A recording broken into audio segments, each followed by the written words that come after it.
we come to Remigius Stalder, startup founder. Hello. So we go now from the white collars, information knowledge workers, to the blue collars, like the guys that really do the work, right? Please, Remy. Thank you, Thomas. I am Remigius Stalder. I am the co-founder, actually, of Vanillaplan. I have, a long time ago, I have studied theoretical physics here in Basel, and now we have software as a service. Oh, where does that go? Okay, there. We have a software as a service for resource scheduling and capacity planning for construction companies. We have started with the development, I have started in 2017, and since 2019 we are on the market. We have improved our software, and we have also created an interface platform that we can use to connect to other software, and meanwhile we have also a production scheduling module, and we are developing time capturing. So we are meanwhile about 10 people. And so what are the challenges in construction industry? So it's, as we heard, it's hard work, it's complex, and there is also a shortage of skilled workers.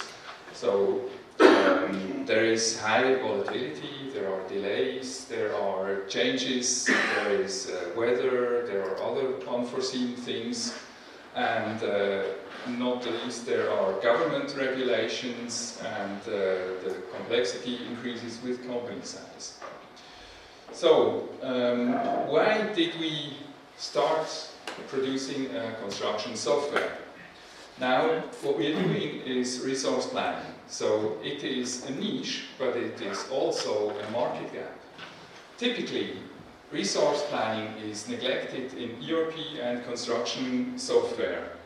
It is something that is just a little bit too exotic for them, and so they don't have something decent, something usable, and if it's not usable, you are not going to use it, and it breaks apart.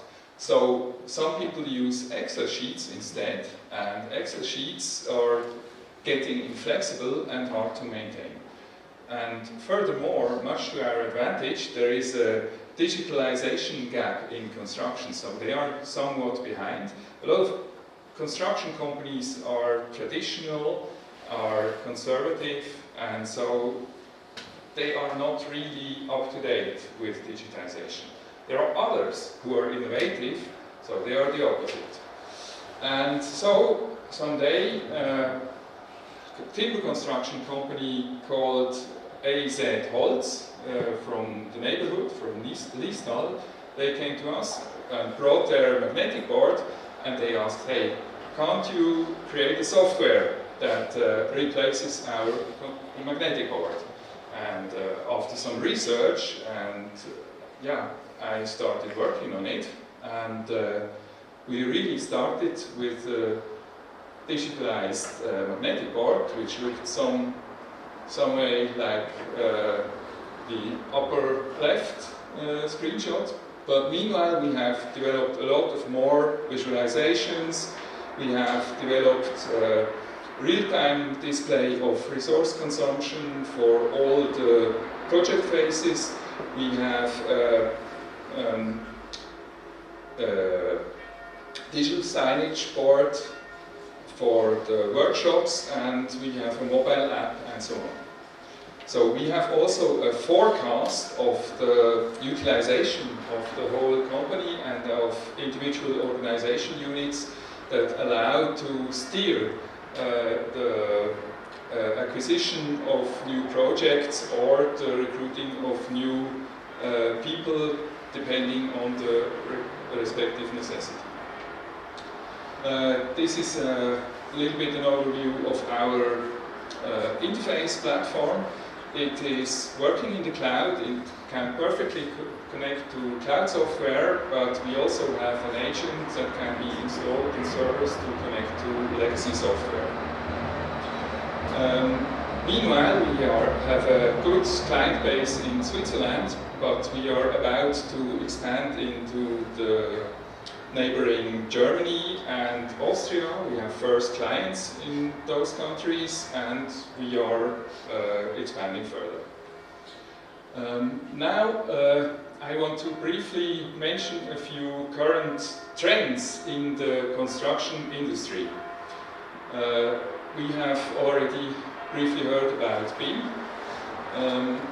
BIM is basically, it's a method, but the technology behind it is coming from 3D modeling, and basically what can be done today, apart from using the fancy visors, we can also have a platform where all the digital artifacts are collected, and it allows to perform some analysis.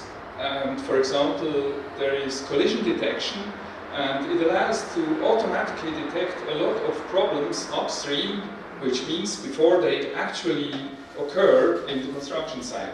So they can be fixed beforehand, and obviously this saves a lot of money. Here, this is another interesting thing.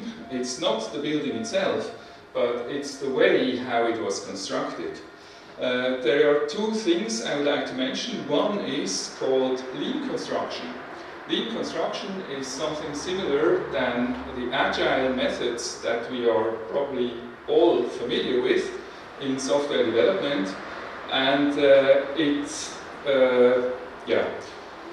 allows to also to streamline the project work and to minimize the overhead. On the other hand, in this particular project, they had another form of collaboration, which is called an alliance contract. In the usual contract, every contractor makes an offer and he gets a contract and he looks basically for himself. In an alliance, the incentives for all the participating contractors are aligned with the objective of the ordering party.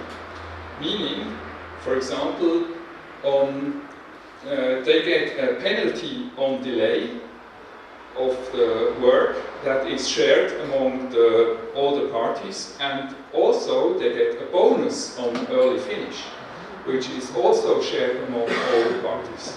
So this leads to the fact that everybody tries to help the advance of the project, and this also eliminates the blame game that is basically ubiquitous on traditional construction corporations, and replaces it by the inclination of everybody to help each other and fix arising problems as soon as possible, so to help the advance of the project.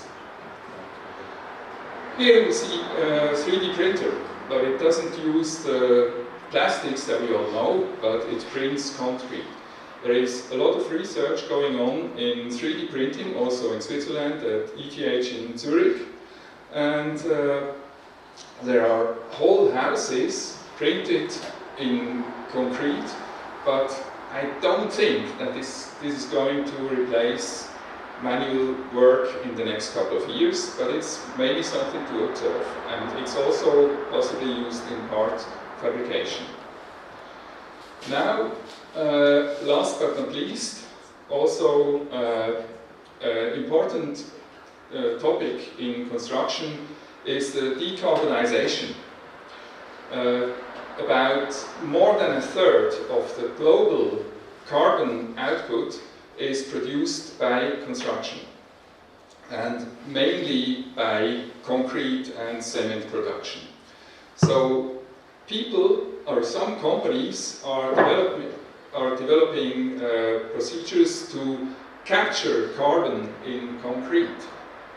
And unfortunately, there is not a lot of carbon they can currently capture in concrete. So even more, even better is to replace concrete completely.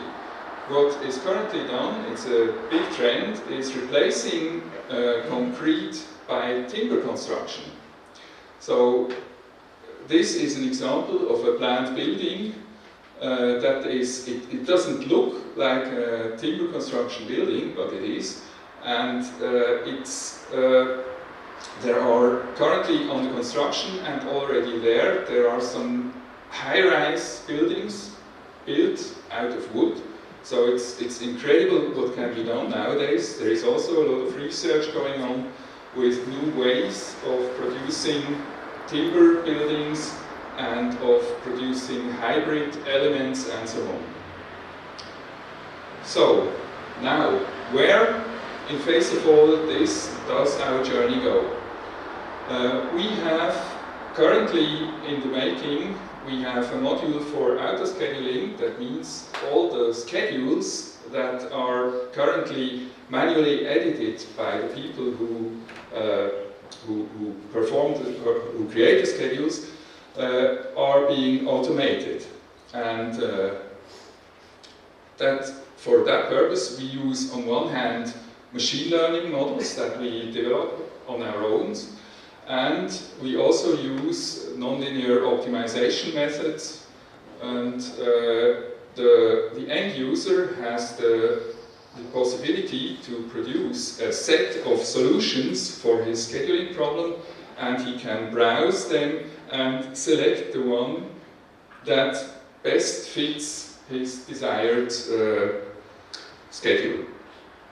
And also what we are currently doing is we prepare industry's project together with the FHNW and the ZHAW, and we would like to create a platform for co-creative project scheduling.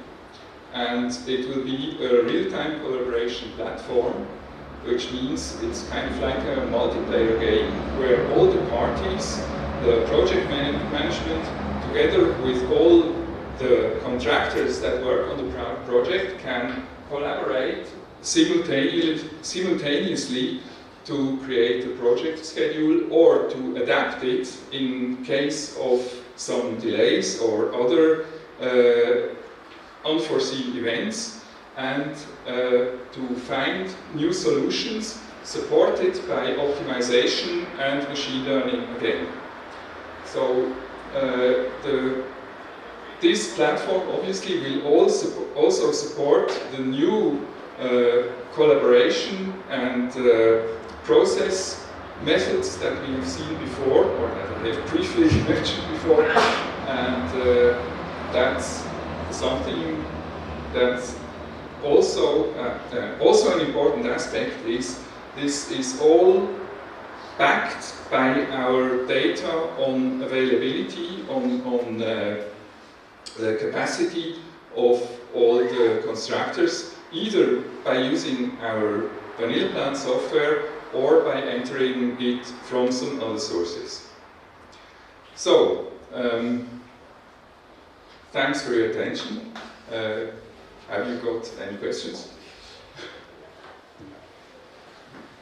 Yes, thank you.